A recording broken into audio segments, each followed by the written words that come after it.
There are a great many things that you can do for your health and welfare. Lifestyle habits that optimize your well-being. Opinions on the matter are plentiful and people don't always agree. Nonetheless, in today's episode, I'm going to offer you my top picks of lifestyle habits for optimal wellness. Let's dive in. 1. Shadow work. Most especially integration-oriented shadow work, so as to bring about internal harmony, alignment, and cohesion. Shadow work is any practice, any process or technique which helps you to become conscious of what you are not conscious of.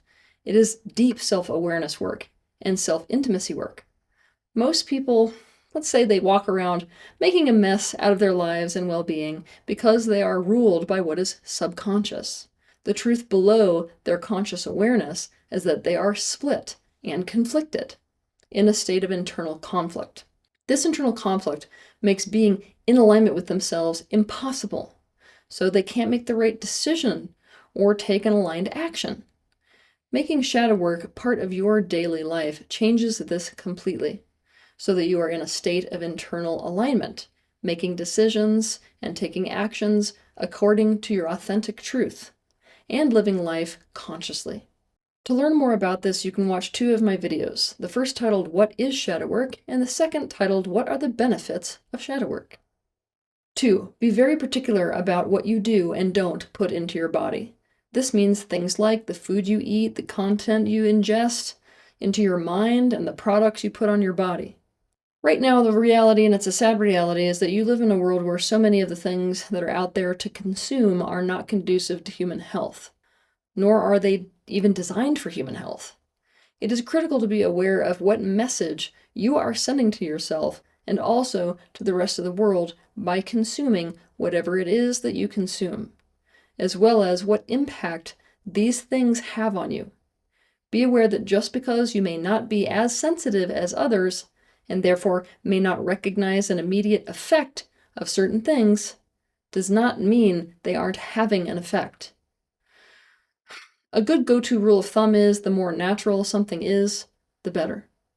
To give you a taste of what I mean, this means staying away as much as possible from things like refined sugars, chemicals and pesticides, plastics, horror films, violent video games, alcohol, processed foods, damaging noises, radiation, saturated fats, mold, refined grain flours, meat and dairy, preservatives, sulfates, electronic currents, foods that are grown in suboptimal conditions, and the list goes on and on. Remember that the physical makeup of something is just a very small fraction of a thing. There are many unseen energetic elements and influences inherent within all things. For example, when a cook makes food in a horrible mood, that alone can cancel out the health benefits of even the healthiest food. Consciously and intentionally attune to the things in your environment and how supportive versus unsupportive they are. Are they really for you? Are they for your body and being? If not, don't consume them. 3. Make sleep a priority. There are some people throughout history who have managed to be able to consciously take in prana, and this changes the amount of sleep they need. But this should not become a goal for people, as if it were a mark of how evolved a person is. Some of the most conscious beings in existence sleep very little, and some of the most conscious beings in existence sleep so much it would shock you. To generalize, for people, well-being depends on sleep and on getting enough of it. That means between 7 to 9 hours of it a night.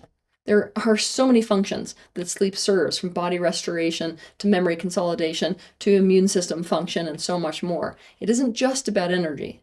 And making sleep a priority means having a good nighttime habit, like a wind-down routine to downregulate your nervous system, not ingesting caffeine after 2 p.m., body care, not looking at screens that blast your brain with light right before bed. You get the picture, right?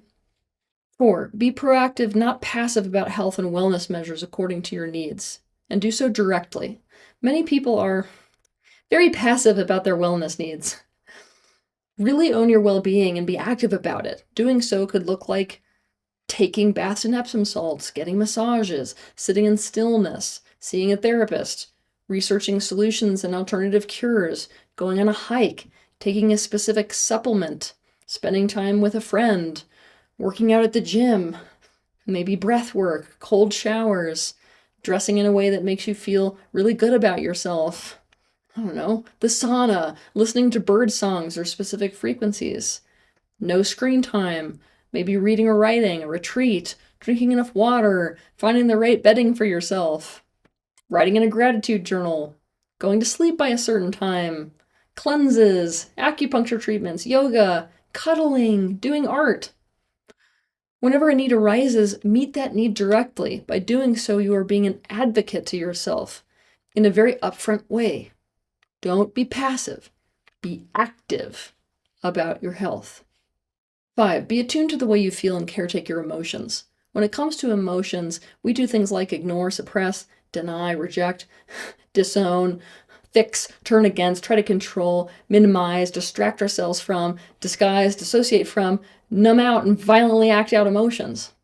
There are so many different ways that we do these things, and there are so many different ways that this harms us. Not just us, the people and things around us.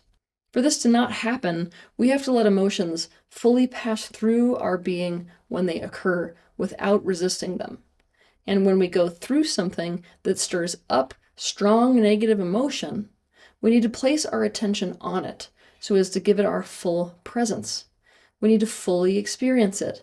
We need to let it pass fully through our body and energy field.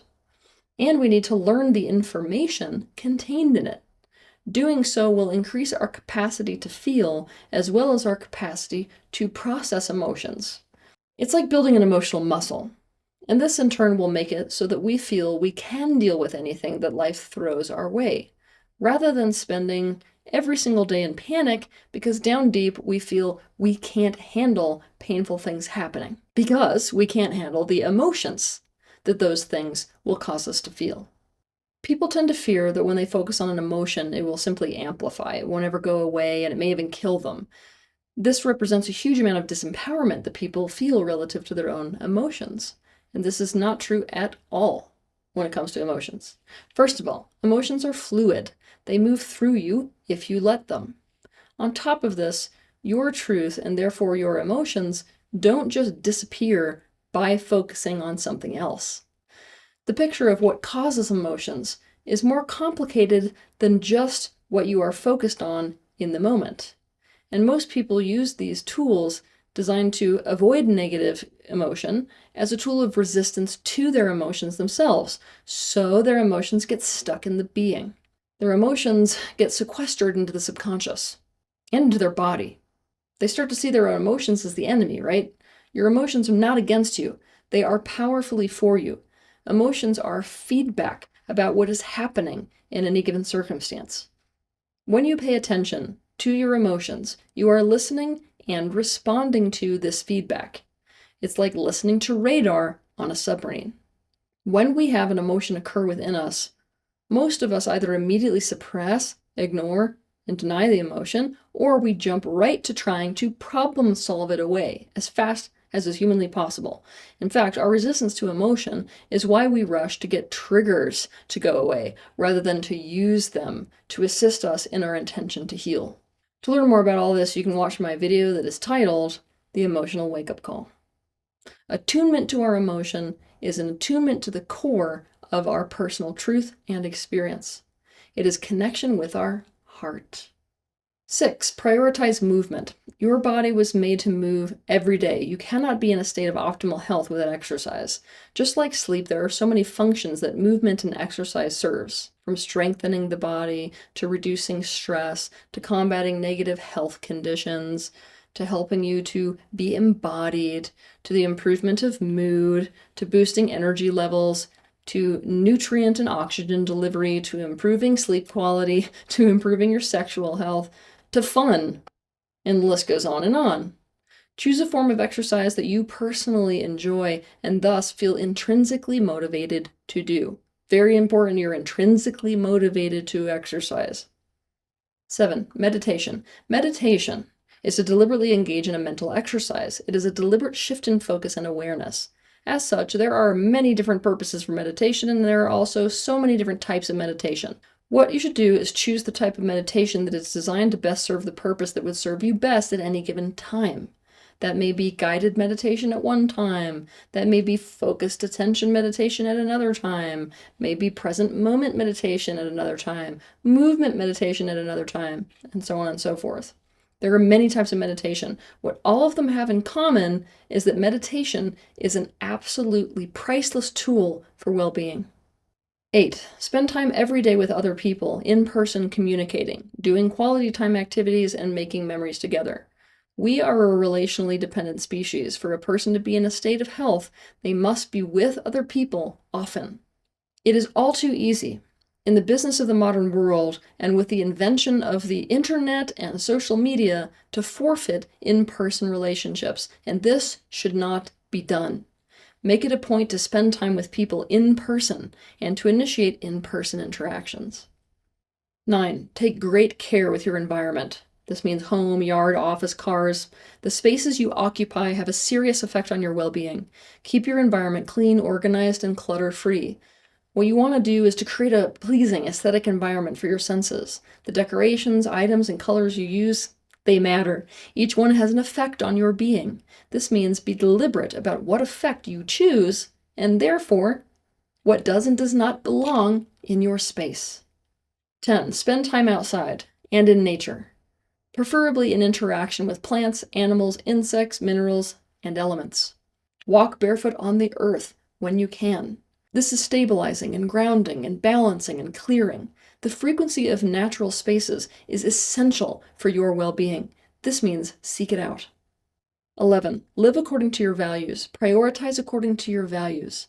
Live very consciously according to what is most important to you. By doing this, you are living according to intrinsic motivation. Do what matters to you with your time here on earth. This is the recipe for a fulfilling life. And don't do things you do not value or dislike as a so that. To learn more about this, you can watch my videos titled The Secret to a Happy Life and If You Want to Be Happy, Don't Do This. 12. Learn. Never stop learning. Seek out new things to learn. Learning is a key component of personal expansion, and this will literally keep you young and maintain the plasticity of your being. Learning gives you new information and skills with which you can optimize your life. It boosts self-confidence and boosts happiness levels. And most importantly, learning prevents decline.